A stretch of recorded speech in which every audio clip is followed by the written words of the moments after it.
রাজশাহী ইউনিভার্সিটির এক শিক্ষক তিনি বলেছেন যে বেগম রোকেয়া ছিলেন কাফের এবং মুরতাদ। এত ব্যথিত হয়েছে এটা পড়ে। এবং তিনি যদি অন্য কোনো ধর্মীয় সাবজেক্টের টিচার হতেন তা এক কথা ছিল, তিনি ফিজিক্সের টিচার, যিনি বিজ্ঞান পড়ান, তিনি এত বিজ্ঞান বিরোধী কথা বলতে পারলেন। একজন মহিষী মহিলা, যে মুসলিম নারী সমাজকে যিনি আলোক দেখিয়েছেন, আলোর পথ দেখিয়েছেন, অগ্রগতির দিকে ধাবিত করেছেন, তার সম্পর্কে ফিজিক্সের একজন শিক্ষক একথা বললেন কি করে?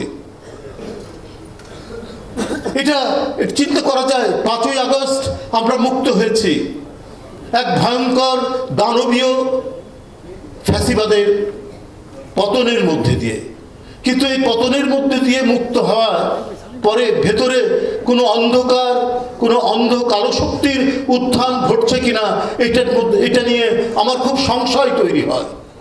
না হলে এই ধরনের এক মহিষী মহিলা আজকে এদেশের সমস্ত মানুষ, জনগোষ্ঠী এবং পৃথিবীর যারা বাংলাদেশের ইতিহাস চর্চা করেন, বাংলাদেশ নিয়ে যারা ইতিহাস পড়েছেন, যাকে একটা আলোকবর্তিকা হিসেবে, যাকে একটা বাতিঘর হিসেবে দেখে, এই এক সময়ের এই পশ্চাৎপদ আমাদের নারী সমাজকে যিনি শিক্ষায় এবং ক্ষমতায়নের প্রথম যিনি পথপ্রদর্শক, তাকে ফিজিক্সের একজন শিক্ষক বলছেন কাফের মুরতাদ।